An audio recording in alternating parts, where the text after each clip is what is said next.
Hi மக்களே, welcome to our channel. இன்றைக்கி நம்மளோட சேனலில் என்ன வீடியோ பார்க்க போகிறோன்னா ஒரு அவேர்னஸ் வீடியோ தான். எங்களோட ரியல் லைஃப்பில் நடந்த ஒரு இன்சிடெண்ட்டை பற்றி தான் உங்ககிட்ட ஷேர் பண்ண வந்திருக்கேன். வாங்க வீடியோக்குள்ளே போகலாம். ரியல் இன்சிடெண்ட்டுன்னு சொன்னேன் இல்லையா, அது என்னென்னா ஒரு வருஷத்துக்கும் முன்னாடி அப்போ நடந்தது. இது எங்களுக்கு ஒரு அன்னவுன் கான்டாக்ட்லேருந்து ஹாய்ன்ற மெசேஜ் வந்துச்சு. எனக்கு இல்லை, என் ஹஸ்பண்டுக்கு வந்துச்சு ஹாய்ன்னு சொல்லிட்டு. நாங்கள் அதை பார்த்துட்டு ரிப்ளைவே பண்ணவே இல்லை. சரி யாராக இருக்கும் அப்படின்னு சொல்லிட்டு ட்ரூ காலரில் போட்டு பார்த்தா நம்பர் மட்டும்தான் வருது, அவங்க நேம் எதுவுமே மென்ஷன் ஆகலை. அதுக்கப்புறம் நாங்கள் அதை விட்டுட்டோம். 2 hours கழிச்சு மறுபடியும் அவங்க ஹாய் சகோதரரே அப்படின்ற மாதிரி அனுப்பிச்சாங்க. யாருன்னே தெரியலையேன்னு சொல்லிட்டு நாங்கள் அதுக்கும் ரிப்ளைவே பண்ணலை. அவங்க என்ன அனுப்புனாங்கன்னா, இந்த மாதிரி நான் உங்களோட ப்ரொஃபைல் ஃபோட்டோவை பார்த்தேன், நீங்கள் என்னுடைய சகோதரர் மாதிரியே இருக்கீங்க, என்னோட சகோதரர் இறந்து போயிட்டாங்க அப்படின்ற மாதிரி சொன்னாங்க. என் வீட்டுக்காருக்கும் அப்படியே ரொம்ப கஷ்டமாக போயிடுச்சு. என்ன உங்களோட தம்பி இறந்து போயிட்டுன்ற மாதிரி சொல்கிறாங்களே, சரி நம்மளை தம்பியை தானே நினைக்கிறதா சொல்கிறாங்க அப்படின்னு சொல்லிட்டு அவரும் ஹாய்ன்ற மெசேஜ் அனுப்பிச்சாங்க. அதுக்கப்புறம் நல்லா தான் கான்வர்சேஷன் போயிட்டு இருந்துச்சு. நேரத்துக்கு சாப்பிட்டீங்களா, என்ன பண்ணுறீங்க, ஒர்க் போயிட்டீங்களா அப்படின்ற மாதிரி சொன்னாங்க. அவங்களாம் சொன்னாங்க, நான் இந்த மாதிரி யூஎஸில் இருக்கேன், நான் ஒரு பிஸ்னஸ் மேனு, என் ஒய்ஃப் டாக்டராக இருக்காங்க, எங்களுக்கு 2 கிட்ஸ் இருக்காங்க அப்படின்னு சொல்லிட்டு அவங்களோட ஃபேமிலி பிக் அனுப்பி வச்சாங்க. சரின்னு அதெல்லாம் பார்த்துட்டு நைஸ் அப்படின்னு சொல்லிட்டு என் ஹஸ்பண்டும் ரிப்ளை பண்ணிட்டாங்க. அதுக்கப்புறம் 2 days இதே மாதிரியே சாப்பிட்டீங்களா, என்ன பண்ணுறீங்க அப்படின்ற மாதிரி இந்த 2 வார்த்தையோட முடிஞ்சுட்டு இருந்துச்சு. 3ஆவது நாள் என்ன ஆச்சுன்னா, ஒரு 2 o'clock இருக்கும் ஆஃப்டர்நூன். அப்போ இந்த மாதிரி என்னோட பொண்ணுக்கு பர்த்டே வருது, அதனால் நான் ஷாப்பிங் பண்ண போகிறேன், நீங்கள் என்னோட சகோதரர்னு சொன்னேன் இல்லையா, அதனால உங்களுக்கும் சேர்த்து தான் நான் ஷாப்பிங் பண்ண போகிறேன்ற மாதிரி சொல்லிட்டாங்க. என் ஹஸ்பண்ட் இருந்துட்டு அதெல்லாம் ஒன்றும் வேணாம் அப்படின்ற மாதிரி சொல்லிட்டாங்க. நான் தான் சொன்னேன் இல்லையா சகோதரரே, நீங்கள் என்னுடைய ரத்த சகோதரர், என் சகோதரர் மாதிரியே இருக்கீங்க, அவங்க இறந்து போயிட்டாங்க, உங்கள் சகோதரராக நீங்கள் என்னை ஏற்றுக்கலை, அதனால தான் இந்த பொருளெல்லாம் நீங்கள் வாங்கிக்க மாட்டேங்கிறீங்க அப்படின்ற மாதிரி நல்லா சொல்ல ஆரம்பிச்சாங்க. அதுக்கப்புறம் சரி என்ன இப்படிலாம் பேசுகிறாங்கன்னு சொல்லிட்டு சரின்னு சொல்லிட்டு வீட்டுக்காரும் சொல்லிட்டாங்க. அதுக்கப்புறம் எந்த ஒரு மெசேஜுமே வர கிடையாது. நைட்டு 7 o'clock ஒரு மெசேஜ் வந்துச்சு. ஹாய் சகோதரரே, நான் வந்துட்டு எல்லாம் பர்ச்சேஸ் ஷாப்பிங் எல்லாமே முடிச்சுட்டு வந்துட்டேன், உங்களுக்கு நான் வாட்ஸ்அப் பண்ணுறேன் நான் பர்ச்சேஸ் பண்ணது எல்லாமே அப்படின்னு சொல்லிட்டு அவங்க சொன்னாங்க. என்னன்றதை அவங்களும் அமுச்சு வச்சாங்க. இப்போ பெண்களுக்கு பிடிக்கிற மாதிரியான செப்பல், நகை, ட்ரெஸ்ஸு, புடவை இதெல்லாமே அமுச்சு வச்சாங்க. பசங்களுக்கு பிடிக்கிற மாதிரியான பிரேஸ்லெட், செயின், ஐஃபோனு இதெல்லாம் அமுச்சு வச்சுட்டு அப்புறம் ஒரு பணக்கட்டு வேறு அமுச்சு வச்சாங்க. அந்த பணமும் உங்களுக்கு நான் வச்சு அனுப்பியிருக்கேன், இதில் 50 லட்ச ரூபா பணம் இருக்குது அப்படின்னு சொன்னதுமே எங்களுக்கு ரொம்ப சந்தேகம் வந்துருச்சு.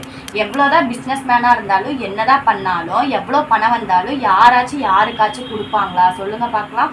அதுவும் 50 லட்ச ரூபா யாருனாச்சும் தூக்கி தருவாங்களா அப்படின்ற சந்தேகம் எங்களுக்கு வந்துருச்சு. அதுக்கப்புறம் இதில் அவங்க என்ன சொன்னாங்கன்னா, நான் உங்களுக்கு பணம் அனுப்புறது யாருக்குமே தெரியாது, நான் ஒரு பொட்டலத்தில் வச்சு பேகு கடியில் துணி கடியில் தான் மறைச்சி அனுப்ப போகிறேன், உங்களுக்கு நான் டாலராக தான் அனுப்ப போகிறேன், நீங்கள் உங்களோட இந்த தமிழ்நாட்டுக்கு வந்ததுக்கப்புறம் நீங்கள் பேங்க்கில் கொடுத்து நீங்கள் உங்களோட இந்தியன் மணியாக மாற்றிக்கோங்க அப்படின்ற மாதிரி சொன்னாங்க.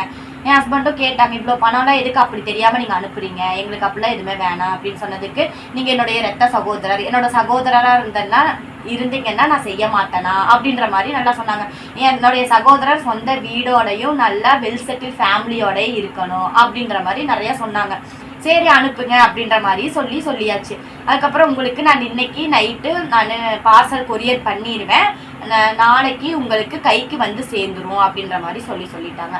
சரின்னு சொல்லிட்டு நாங்களும் வச்சுட்டோம். அடுத்த நாள் காலையில் மெசேஜ் வருது, இந்த மாதிரி நான் உங்களுக்கு கொரியர் பார்சல் பண்ணிட்டேன், இங்கே டோல்கேட்டில் கட்ட வேண்டிய அமௌண்ட்டு நான் கட்டி அனுப்பிச்சிட்டேன், ஆனால் என்னால் யூஎஸில் மட்டும்தான் கட்ட முடியும், தமிழ்நாட்டுக்கு வரதுனால சுங்கவரி உங்களுக்கு கட்டணும் டோல்கேட்டில், அதுக்கு நீங்கள் 20,000 ரூபா என்னுடைய நம்பர், நான் ஒரு நம்பர் சென்ட் பண்ணுறேன், அந்த நம்பருக்கு எனக்கு சென்ட் பண்ணுங்க அப்படின்ற மாதிரி அவன் சொன்னான்.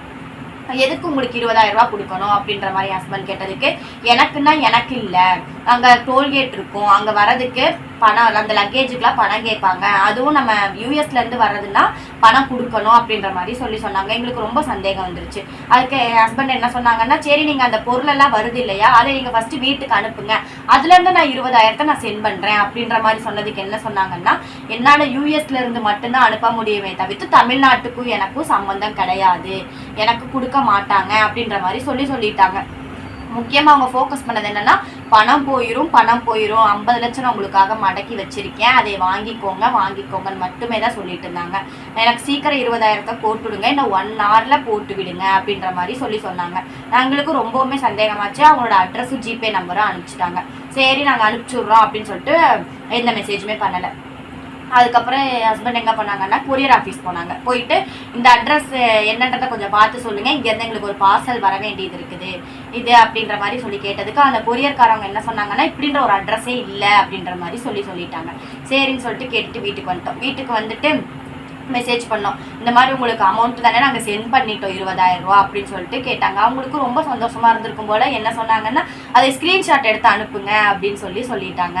ஸ்க்ரீன்ஷாட்டா அப்படின்னு சொல்லிட்டு எங்களுக்கு என்ன பண்ணுறதுனே தெரியல, ஸ்க்ரீன்ஷாட் கேட்குறாங்களேன்னு சொல்லிட்டு ஆல்ரெடி நாங்கள் ஒருத்தவங்களுக்கு 20,000 ரூபா டிரான்சாக்ஷன் பண்ணதை ஸ்க்ரீன்ஷாட் எடுத்து அவங்க கொடுத்த நம்பரை எடிட் பண்ணி நாங்கள் அனுப்பிச்சி வச்சிட்டோம். அதையே அனுப்பிச்சதுக்கு அவங்க செக் பண்ணியிருப்பாங்க போல் பணம் எதுவுமே வரவே இல்லை அப்படின்னு சொல்லி அவங்க சொல்லிட்டாங்க. அதுக்கப்புறம் என் வீட்டுக்காரர் இருந்துட்டு கால் பண்ணி பார்க்குறாங்க, வீடியோ கால் எடுக்கவே இல்லை.